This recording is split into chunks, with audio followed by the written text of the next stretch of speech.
Hello there, my name is Peter and I work here at Beamish Museum at the Wagonway, and this is our working replica of Puffin Billy.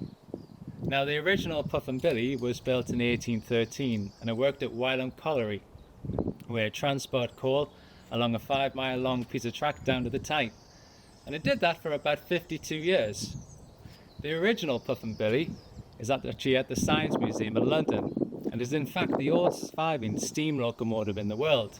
It's about 212 years old now. Well, this working replica is only about 19 now.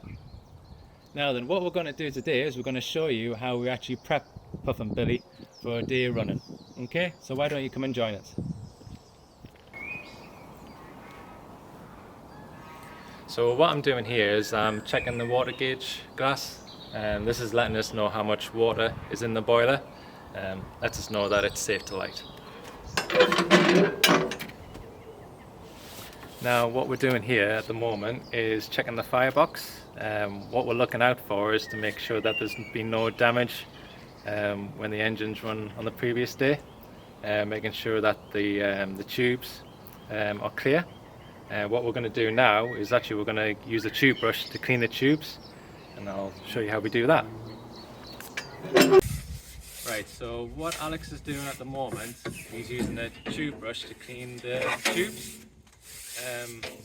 As the locomotive's running during the day, it accumulates a lot of ash and a lot of soot, as you can probably see coming out of the chimney there, which hinders the steaming of the locomotive. So every morning what we do is we have to clean every single tube that's in Puffin Billy, just to make sure we can steam it as best we can.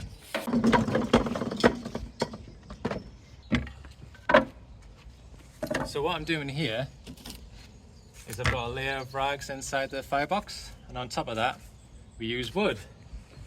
And once we light that, we'll get a good fire going, and then we add a layer of coal, and then it's just a case of waiting.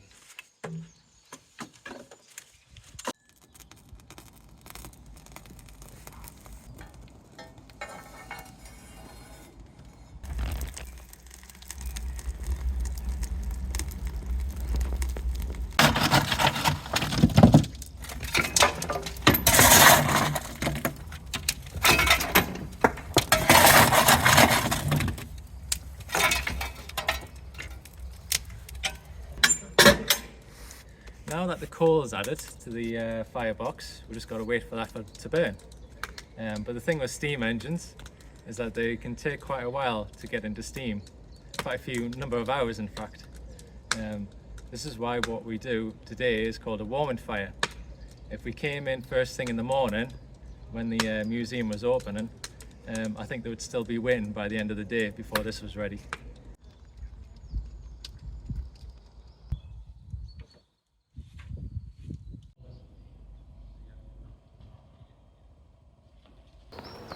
Right, now that we're waiting for Puffin Billy to get into steam, I thought I'd just tell you a little bit about our operations here at the museum. Now, on Wednesdays to Sundays, you can actually have a ride on Puffin Billy. So what we do is we take Puffin Billy, we coal up, and then we connect it to those carriages there you can see in the lean-to. And then what we do, once we're on the platform, we take you for a ride for about 400 yards to the top of the line there and back again. But it gives you a lovely view of Pockley Manor, which is a wonderful place to go if you're ever here, and Joe the Quilter's cottage and the church. Now, one of the questions I often get asked here at the Wagonway is, where did Puffin Billy actually get its name from? Well, it actually got its name from its creator, William Headley. Now, it was believed that William actually had asthma, so he was always huffing and puffing around the colliery yard.